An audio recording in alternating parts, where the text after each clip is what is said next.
Good morning, all.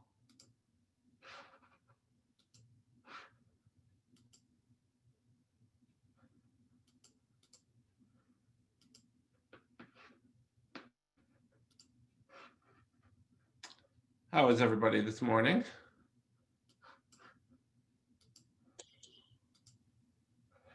Great. There we go. Good. Somebody else is on here. I wasn't just talking to myself. Well, I do that a lot too.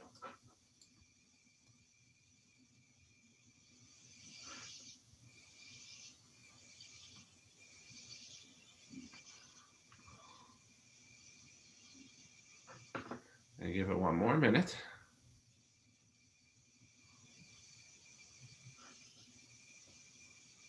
Greg will not be joining us today. He has something for work.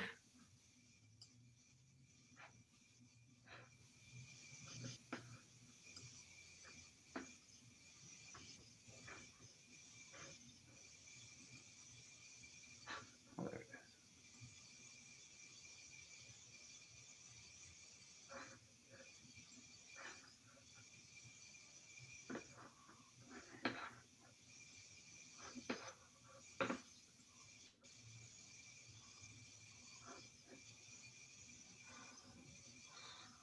Trying to give it 2 minutes. So we are going to be speaking today. We are going to be having a presentation from Nava, who needs me to make her a host. Hold on a second, Nava. I gotta find you on this list.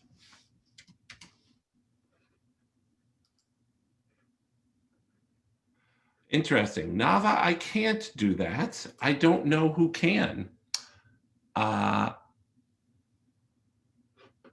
I got a little pop-up that said, Mindy, are you the host right now? Okay. I did not know that, but I just allowed you to share your screen. So I Thank guess you. Oh, there we go. All right. Perfect. Good morning, everybody. So thank you for joining us this morning. Greg has this pesky thing, like he likes to say, called work. So he's not able to make it today. So I will be playing the role of Greg and myself. We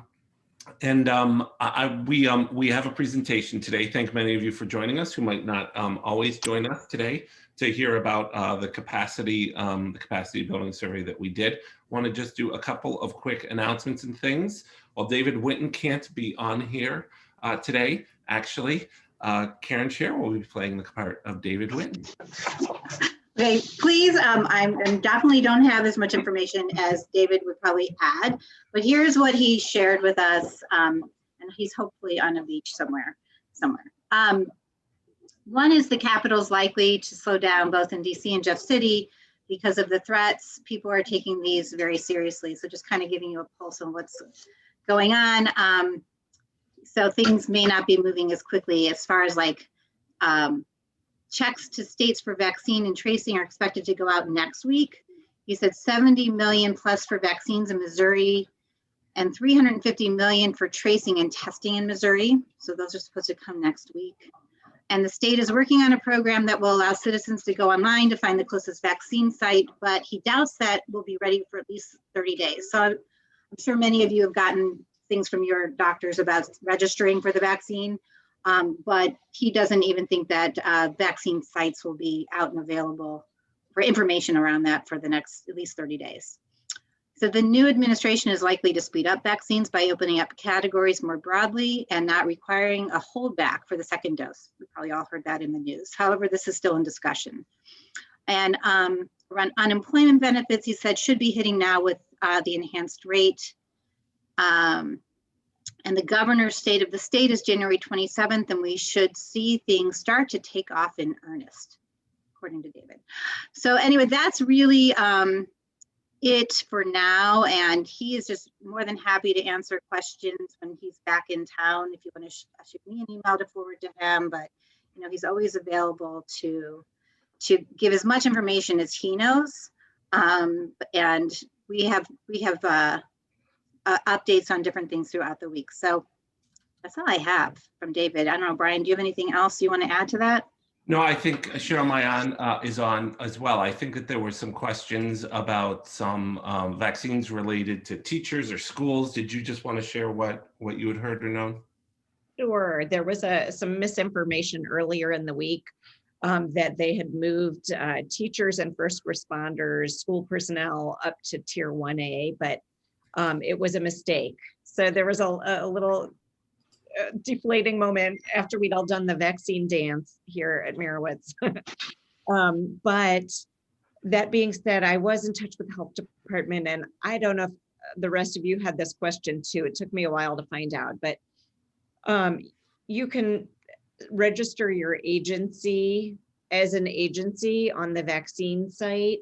And the question I'd had was, should individuals also be registering themselves? And we had told everyone here to go ahead and register themselves, but I just got a message from an epidemiologist at the health department saying that individuals don't need to. If the organization is registering employees, that they should just, the individuals don't need to. They should just check with their organization. But I'll include the link for if you haven't registered your organizations. I'll put it in the chat in a minute. Thanks so much. All right, the last thing I just wanted to say before we turn it over to Nava is people, obviously there's a lot going on in the world right now. There is a webinar being scheduled for tomorrow between the ADL, GFNA, and SCN Secure Community Networks to talk about the ongoing threat environment, impacts, and security considerations for the Jewish community.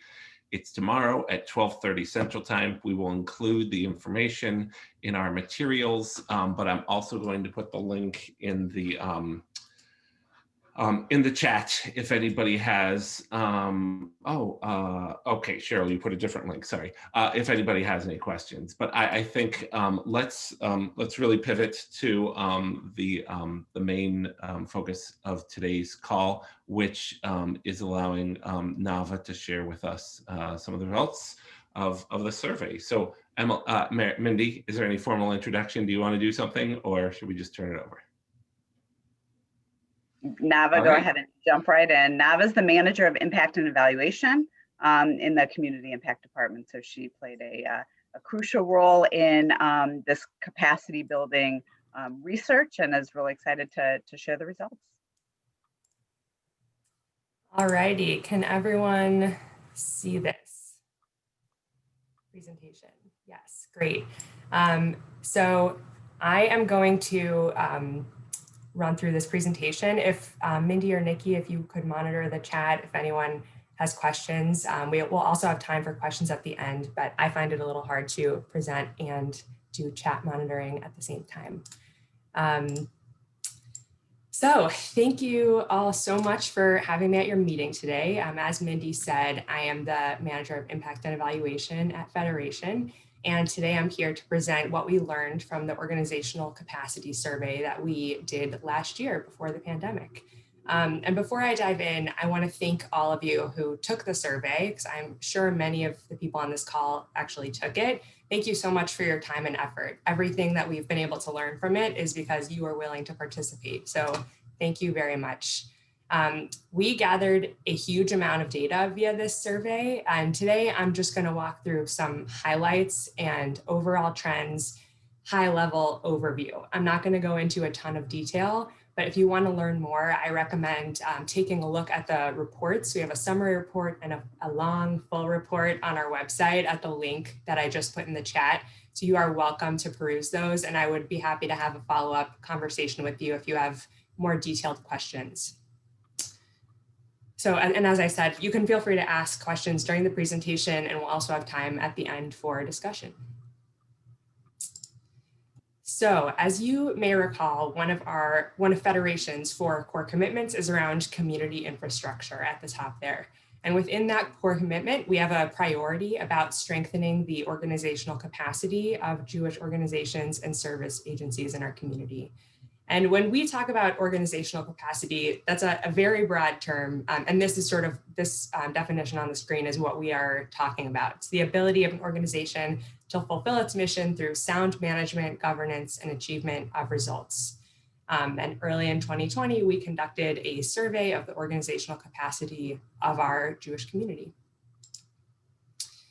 The purpose of this survey was to provide a community-wide view of areas of strength and opportunity regarding organizational capacity, and to understand that from both a lay perspective and a professional perspective. So we asked the leadership of all local Jewish organizations to reflect on their organization's practices and abilities in the capacity areas, the 9 capacity areas that you see on the screen here. And we'll go through them one by one in a little bit. A couple more details about the survey. It was designed and administered by Federation staff based on other reliable organizational capacity surveys. We invited every local Jewish organization to complete the survey twice, once by senior professional staff and once by the board chair. The survey was anonymous in order to encourage frank responses. We didn't ask for respondents' names or their organizations' names. And we were very clear that this information cannot be used to pull out any one organization or judge or score any one organization. It's really about the community-wide trends. We had a strong response rate. We had 73 completed responses, which was a 72% response rate out of the total people who could have responded. And it was open right before the pandemic. It closed on March 12th, 2020. So it's showing us a snapshot of pre-pandemic St. Louis Jewish community organizational capacity. We analyzed this data in order to learn these 3 things on the slide: to determine the most widespread areas of strength and challenge among our local Jewish organizations overall, to identify challenges unique to groups of organizations by type and budget size, and to understand where major differences might exist between the perceptions of lay leaders and professional leaders on these issues. So the next couple slides are gonna describe who took the survey, just to give you a little bit more context before we get into the findings. You can see respondents were about half lay leaders and half professionals, which is what we would have expected. We created organization type categories and asked respondents to choose the category that best fit their organization. And as you can see on here, as you might remember if you took the survey, we made these categories intentionally broad, and that was to help maintain anonymity because our community is relatively small. We didn't want to make it obvious, we didn't want to call anyone out. So we wanted to have these broad categories. So you can take a look, kind of see what the breakdown of the respondents were.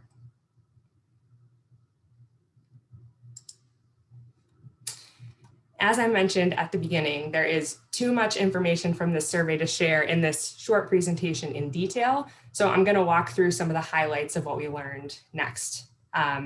So the following slides summarize the most important information that we gained from analyzing the data in each capacity area. So I'm going to go through one slide per capacity area. And I'm going to walk through just 1 or 2 highlights on each slide that I find interesting and important. And those are in blue text. And all of this information is in the summary report and the full report on our website. So you can go and read through the whole thing if you would like later. And after we go through each capacity area, I'll walk us through some of the cross-cutting themes that we noticed across the different capacity areas in the data. So starting with the area of board and lay leadership, in terms of overall strengths, all of these slides are about the overall community. Respondents said that celebrating contributions of lay leaders was something that our community is really strong at, and that lay leaders have a good understanding of the financial situation of their organizations. And in terms of challenges, one I wanted to point out that the biggest challenge that came up was planning for future lay leadership. So that includes creating a pipeline of new lay leadership, recruiting board members based on specific needs, and succession planning for top lay leaders.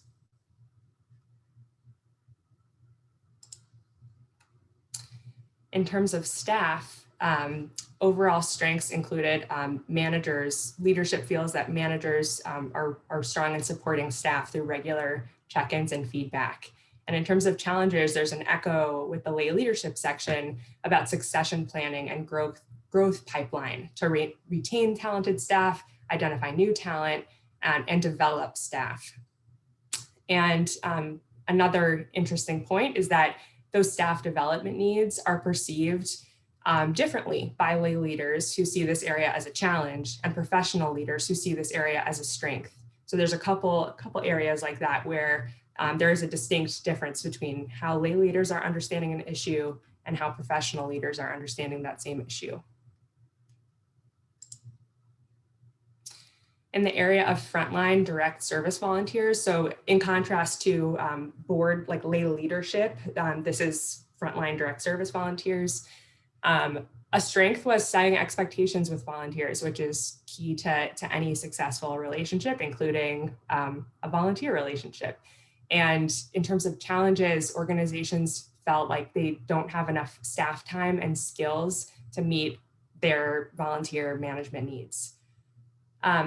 Other interesting points of learning, lay leaders saw organizations as strong in successfully recruiting the volunteers they need, but professionals saw that as a challenge. So slight difference there. And in terms of budget size, you can see at the bottom there, only the biggest organizations in terms of having the largest budget size felt that they are strong in having enough capacity to do their volunteer management. All of the smaller budget size categories felt that was a challenge.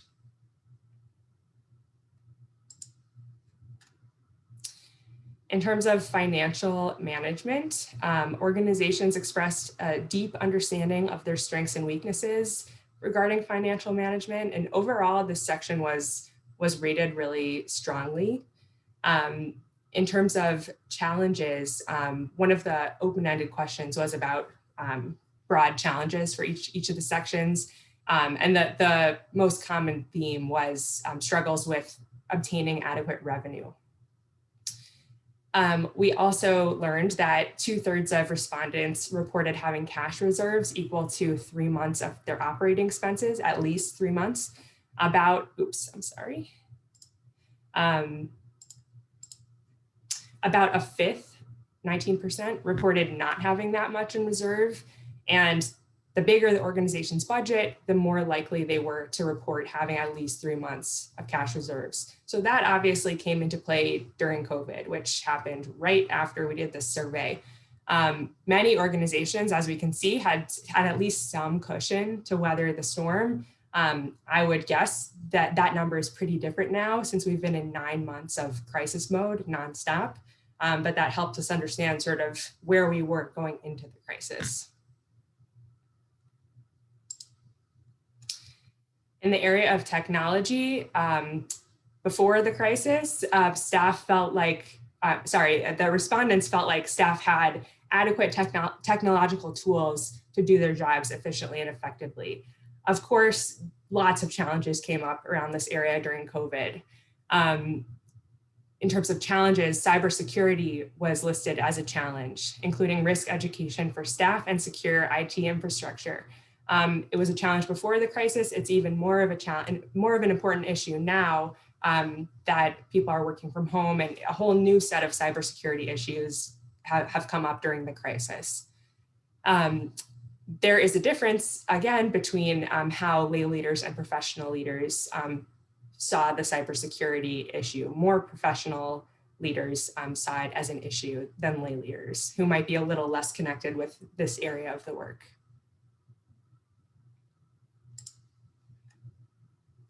In terms of human resources, overall, a strength was providing adequate and affordable health benefits to employees. In terms of challenges, organizations expressed an overall challenge with not having enough HR resources in general to meet their HR needs. And the majority of respondents reported a lack of a clear compensation structure that is reviewed against benchmarks, is updated regularly, and is transparent to staff. And that's been this issue has been bubbling up over the past couple of years in the nonprofit sector.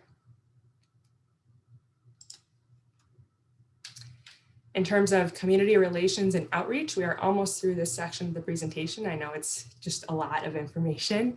In terms of strengths, respondents felt like a strength was the collaborative partnerships they have with other organizations and how those enhance their abilities to reach their target population and mobilize resources. In terms of challenges, overall lack of staff skills and time around marketing, public relations, and advocacy.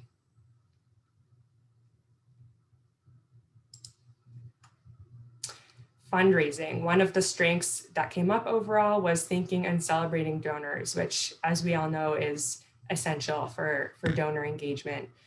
In terms of challenges, a third of respondents said their organizations struggle with writing grants. So that was an interesting piece of learning.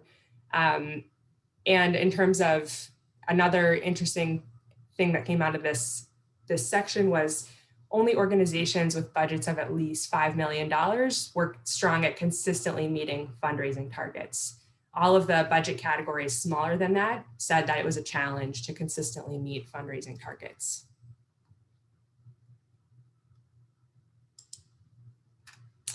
Program development and evaluation.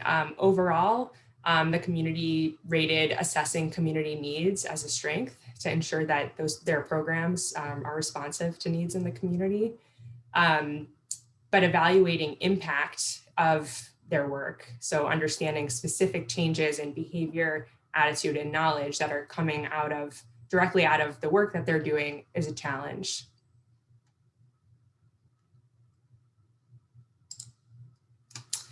So those were just a couple highlights from each of the capacity areas. Again, way more information in the full reports if you want to read them.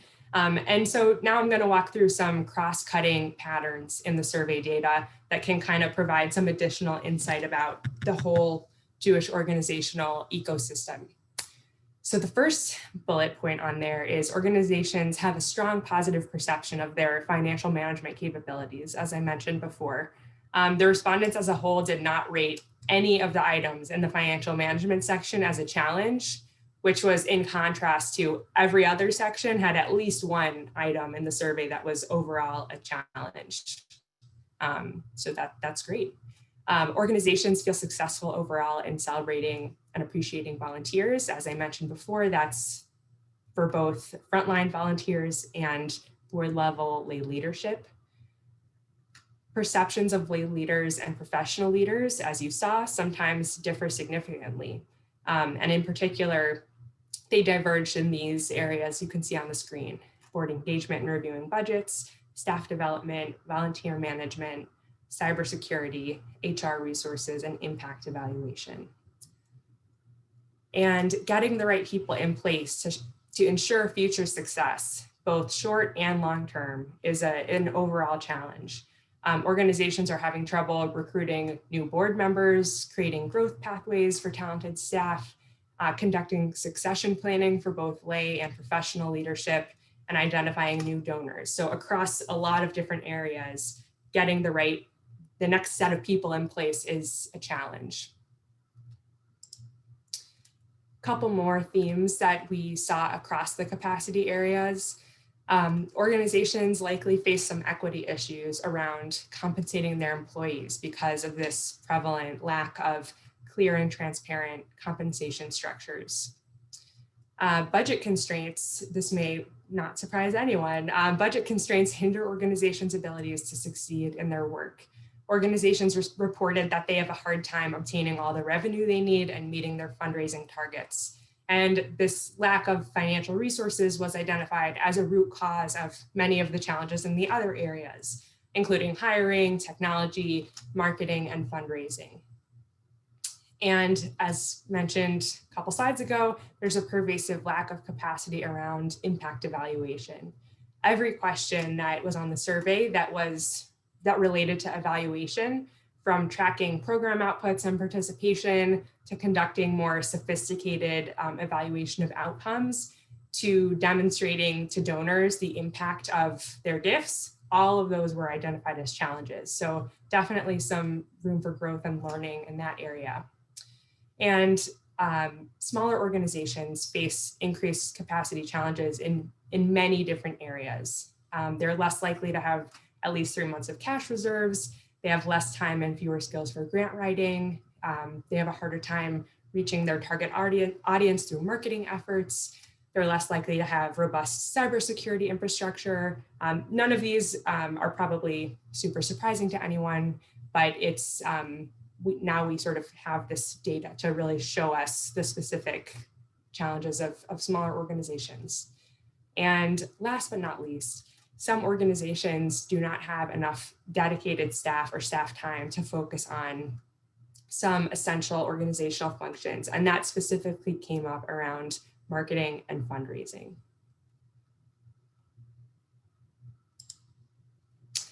So as we have discussed, all of this information that I just shared is a pre-pandemic baseline. So much has changed since the beginning of March of last year. In some cases we know, and in some cases we can reasonably assume that the pandemic has not, made any of the challenges identified in this survey better, and it's likely exacerbated many of them. So for example, as I said earlier, cybersecurity was identified as a challenge in this survey even before the pandemic, and now it's even more of an urgent issue with employees working from home. And some of the areas that were strengths in the survey, for example, the community overall said that they felt like they had adequate technology.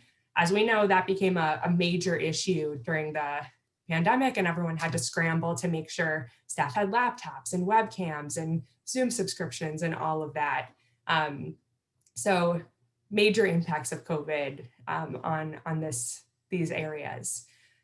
We also know from the survey that a substantial proportion of community organizations went into the pandemic from a position of relative financial strength, having those reserves, and that has helped organizations weather the storm. For organizations that did not have a couple months of operating expenses in reserve, or did not have a balanced budget going into the pandemic, it's likely been a much more challenging time. Federation has also conducted several COVID-specific needs assessments since this survey was done, so that we have been able to gather ongoing information about organizational needs during the pandemic.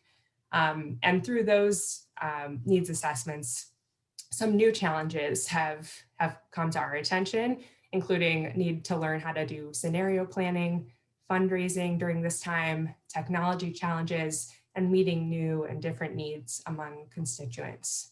And this data from this survey has been used to inform some of those needs assessments, and we'll continue to reference it as a baseline to help us understand the impact of the challenges of the pandemic. So in terms of next steps, so far, this is what we have been able to figure out in terms of moving forward with this data. We have a series of capacity building workshops coming up with Nanette Friedman. You can see they're listed here about collaboration, about development, and lay professional relationships. So you should be receiving an email from our communications department soon with information about how to sign up, and we encourage you to share those widely within your organizations. You also may remember that last year, almost exactly a year ago, I came to the agency execs meeting and shared about the Leading Edge Employee Engagement Survey. So that was canceled in 2020 because of the pandemic, but it is back on for 21. And we encourage you, if your organization is eligible, if you signed up last year, we're going to be reaching out to encourage everyone to sign up again to participate in that survey. That will give us a complementary set of data so that we can understand how we're doing as a community from the staff perspective, since this survey was specifically from leadership perspective. So as a reminder for that, your organization will get its own data, but if you give permission, your organization's data will also be added into a pooled community assessment of the whole St. Louis Jewish community, so we can see how we're doing as a whole community. So more to come on that. We also will continue doing COVID needs assessments during this time to keep making sure we understand how everyone's doing and what challenges organizations are facing. And just a reminder that we have ongoing resources available that address many of the issues that came up in the survey through JPRO and the Millstone Institute. And I'm sure Marcy and Karen would be happy to chat with anyone to talk about what those resources are and how they could help. That is it. I'm gonna stop sharing my screen. All right, so that's a lot of information in a short time. Does anybody have any questions either for Nava or that are sparked by this? Thoughts, anything anybody wants to share or ask? Just unmute. While people are thinking of questions, if I could just quickly add those workshops with Nanette, those three, we really are inviting professionals as well as board leadership to join it. It'll be relevant for both the lay groups and the professional groups. So if you consider who from your organization would like to see attendance. I'm also curious, I'm totally happy to we can talk about questions, but I'd also love to hear, was anything particularly surprising to you about anything I shared, or did anything stand out?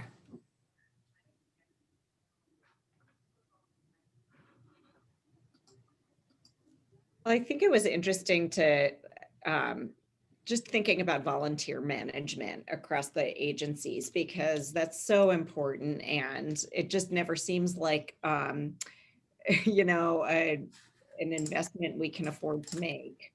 But I just thought that was really interesting to pull that out as an important piece of what we're doing.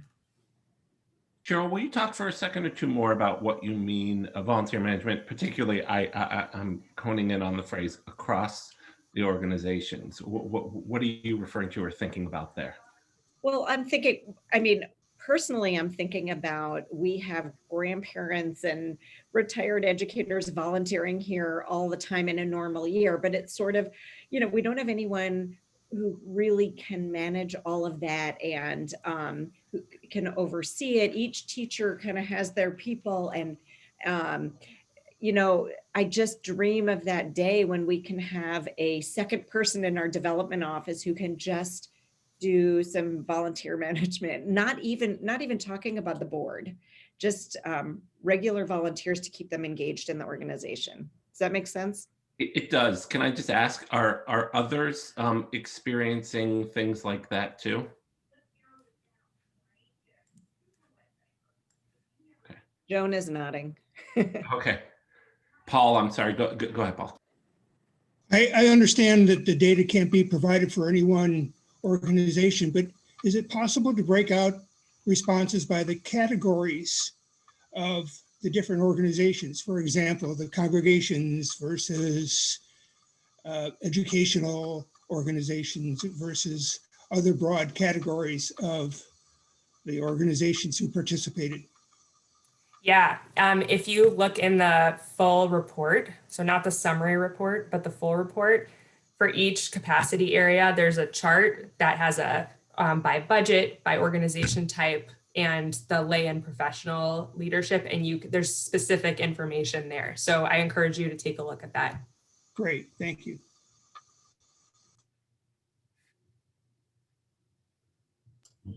I think it's also interesting when you think about the volunteer engagement and management piece that we all seem to have a deficit, and that we also have concerns about, you know, succession planning and building the pipeline and all of that. And these are so intertwined. And, you know, this could be something obviously we could maybe take a look at as a community in terms of, you know, how we might organize ourselves to develop resources that can be shared across the community. Much of the way, I think, like Millstone Institute's been a great generator of new volunteers, an excellent resource. But once they're with an organization, then there's the additional engagement, nurturing stewardship of that volunteer to really turn them into an organizational leader. And so, you know, it's like you're always trying to build your farm team. And there might be some interesting discussion around that. Thanks for that, Joan. I'm tending to feel that way as we keep talking about it a little bit too. There are expectations of what people should come to a board knowing or understanding outside of the individual organization about how to read financials and understanding risk management and the role of labor's some of those things that doesn't matter where you go. And the question is are you guys seeing people collectively with those skills and understanding? And if not, is there a role that we can collectively play to kind of all say, this is what we expect from people who are considering to be on boards, and we need to find a way to get them that information. Because your own individual organizations, history and culture and everything else, definitely for you. But okay, I've heard it come up at least twice now, so I hear that. Other thoughts, questions, thoughts that this sparked, questions about moving forward, looking back, the information or data?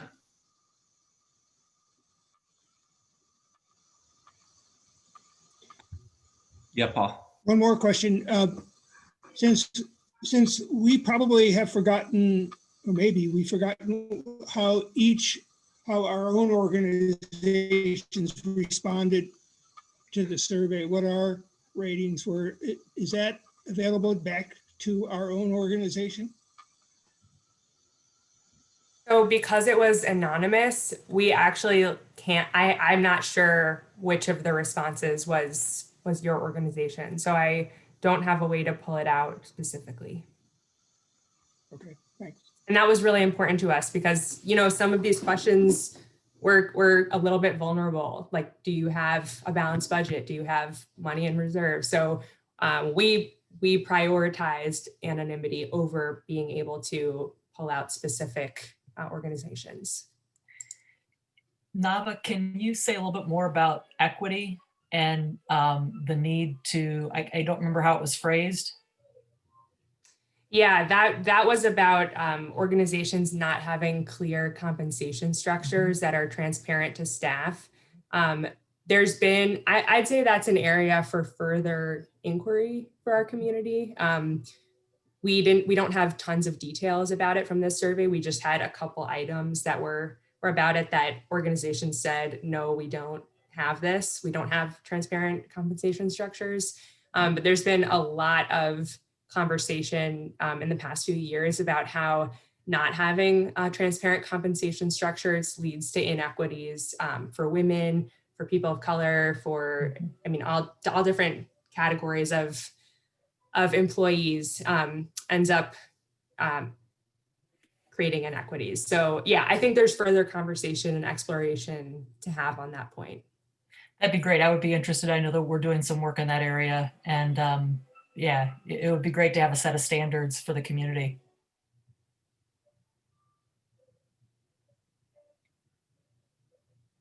Other thoughts?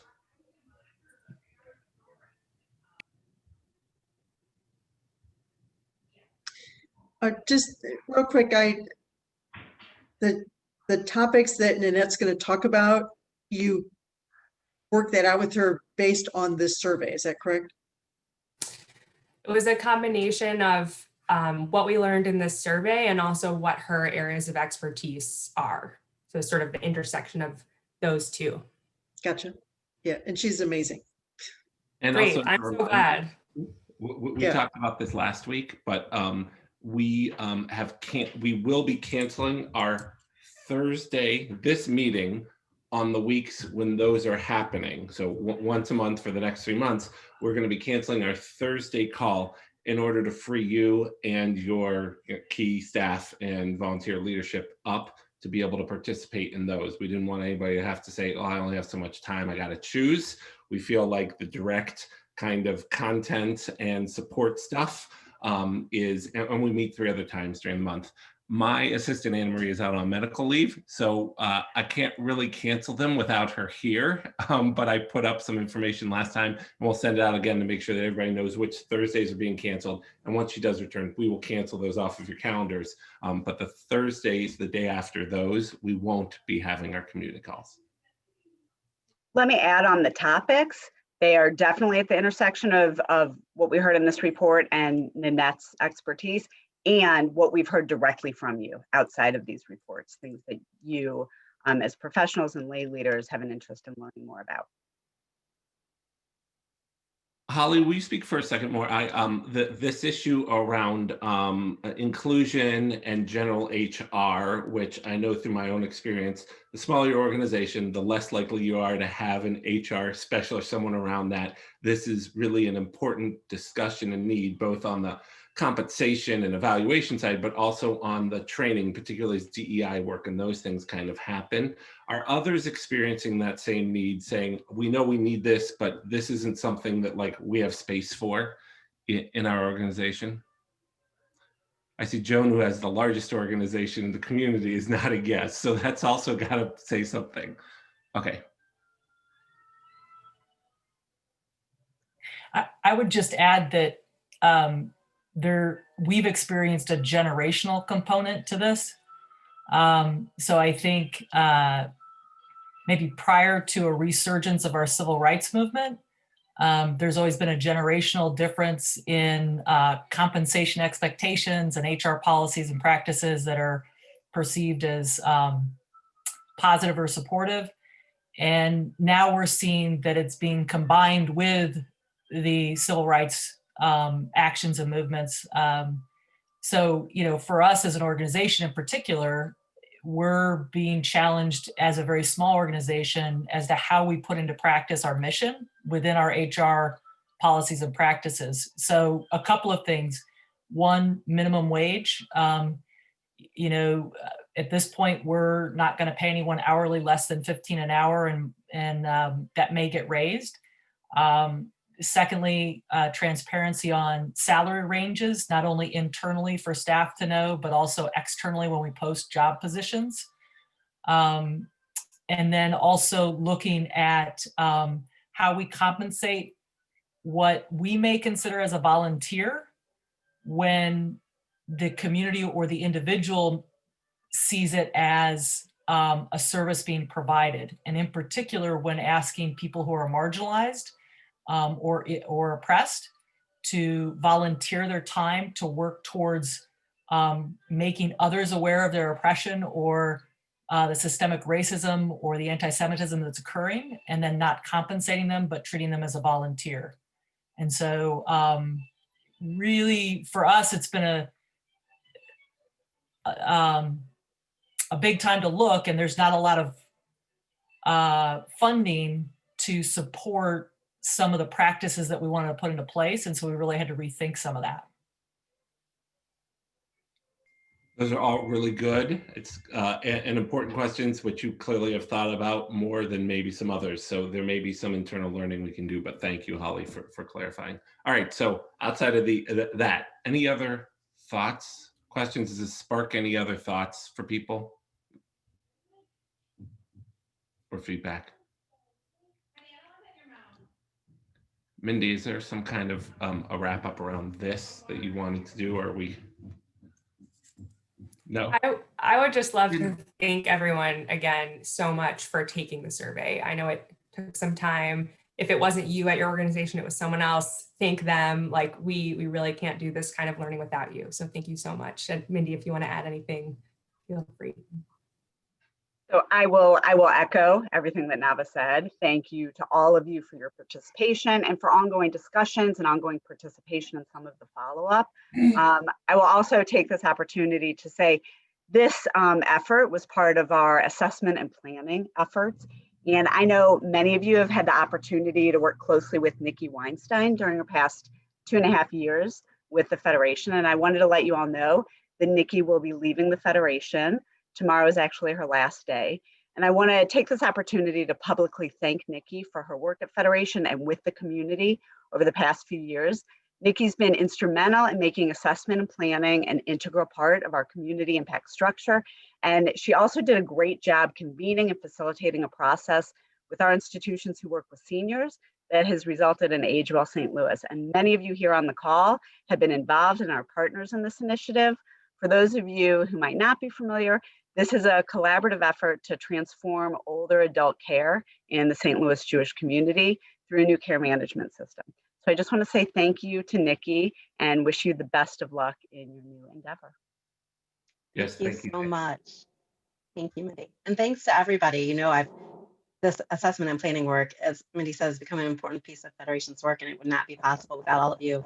You know, I've talked to all of you one-on-one interviews and conversations many more than one time, and asked you to fill out surveys, and that's how we can learn what's important to the community. So thank you all. So I just want to wrap up this part, and I think that there are a couple of more announcements or shares to have, but I just want to say, I hear really, I saw the survey a couple days before you guys did, or a couple weeks. I knew it was coming.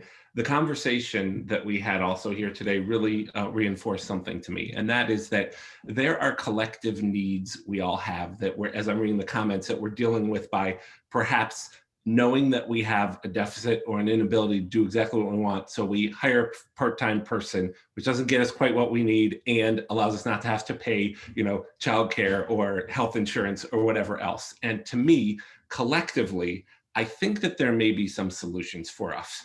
If Synagogue X and Organization Y are both hiring a part-time person to do the same kind of work because they can't afford it in the budget, there may be a way for us collectively as a community to say a full-time person is going to be a better quality and we're going to get more out of them with more availability. And maybe if we can collectively figure out how to do some of those things in some of the areas, one that was brought up specifically was HR, we may be able to help everyone get a better outcome, get a better output. And I'd like to explore that. And there may be other areas. I mean, I clearly heard also that there's some volunteer management kind of stuff. We've gotten feedback around fundraising and other things as well. But look, we're all part of one ecosystem.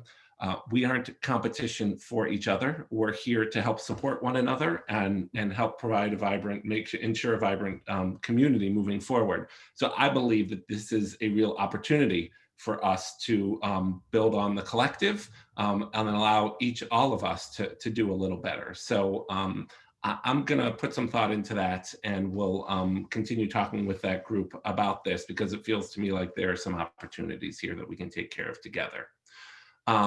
Okay, there are a couple of other things. Don, are you still on? I can't see you on my screen. Yeah, I'm here, Brian. Yeah, did you want to share the rubric? Yeah, I just wanted to make everybody aware that, and we've talked about doing another PPP update, but we're going to do the next best thing. The Reuben Brown is going to bring Jeff Sparks, who's been so gracious with his time in the past. They're making an invitation to a seminar that they're having on Tuesday the 26th from 10 to 12. It's going to be pretty in depth on PPP2 and all the other types of opportunities. So I will get the link and we will get it to everyone. I don't have it handy right now, but we just wanted to make sure everybody was aware of that. So and if you go to the Reuben Brown website too, you can probably find it, but it's on the Tuesday the 26th at 10 o'clock. So they're making it available to everybody in the community.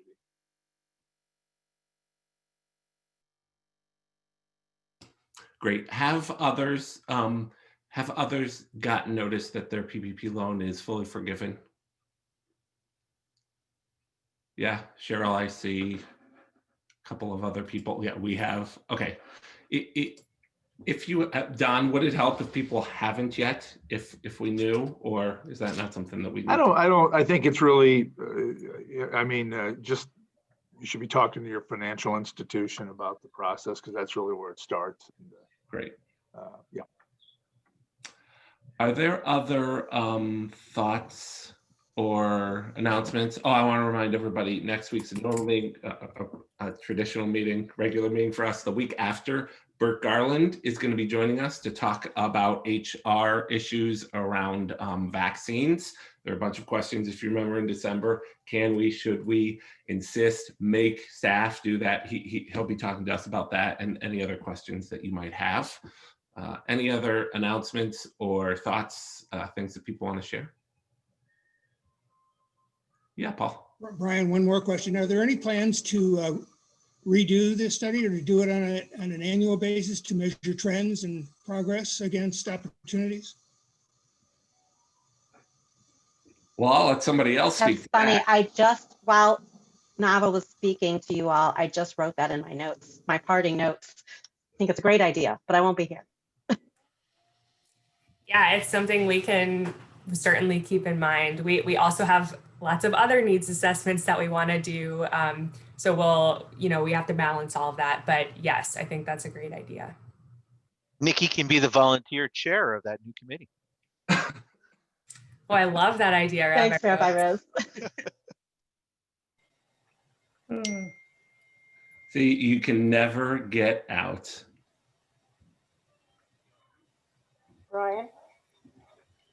Yeah, Miriam. I'm just curious, are there organizations that are, if their buildings are not already closed for COVID reasons, are they closing on Inauguration Day for security reasons?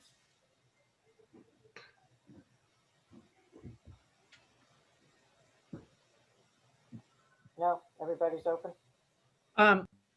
Sorry, we're in conversation with Scott Biondo. In fact, I got an email just now that our security person was talking to Scott, and he's weeding through the threats and the emails and is happy to advise us. But we stand ready to cancel if there's a threat or if our officer, if there's a chance our officer could get pulled away. So, Scott is keeping an eye on, and with the Fusion Center locally, and I think he's been sent out a couple of updates, and if any condition changes, you'll hear pretty quickly. So we did reach out to Scott as well too. We have our high school program, which has Black and Jewish students getting together this weekend for our opening retreat in small groups. And so Scott was terrific in providing some guidance and advice, and so far there's nothing on the radar in terms of any either peaceful protests or counter protests towards the Capitol or any of our federal buildings as of yet. Yeah, if I may, and I apologize, I'm balancing 4 different phone calls at one time. The intelligence is just not confirmed. I mean, that's the problem. And I don't think that, I think people need to be, you know what, play it, and I'm sure I'm echoing what Scott would say, just play it at your heightened awareness stage. Just go ahead and play it at heightened awareness. You're not going to lose anything by being more careful than not. And right now, I think the law enforcement folks would like to say they have some sense of confidence that something will or will not happen, but they just don't, because the raw intelligence can't be translated well enough right now. And there are a lot of people looking at this stuff. So that would be my play, is just be as conservative as you possibly can, however you need to. And I'll tell you guys from a conversation I had with David Witten, if this helps or doesn't help at all, there were protests obviously last week. Missouri was one of the places where those protests did happen and were the least violent, or what, that it was done in, if you can call it, a respectful way. There weren't clashes between the two sides. It happened and occurred. That for whatever reason gives at least David kind of a sense that, first of all, we're pretty far from Jeff City. Second of all, it's already happened, and we figured out, or are maybe blue enough out in the outskirts to just kind of, it happened. We aren't one of those communities where there was a big clash or a lot of violence around it, which I think gives hope that it'll remain that way moving forward, or more likely to than some other areas where it wasn't as peaceful during those situations. But we should all be vigilant.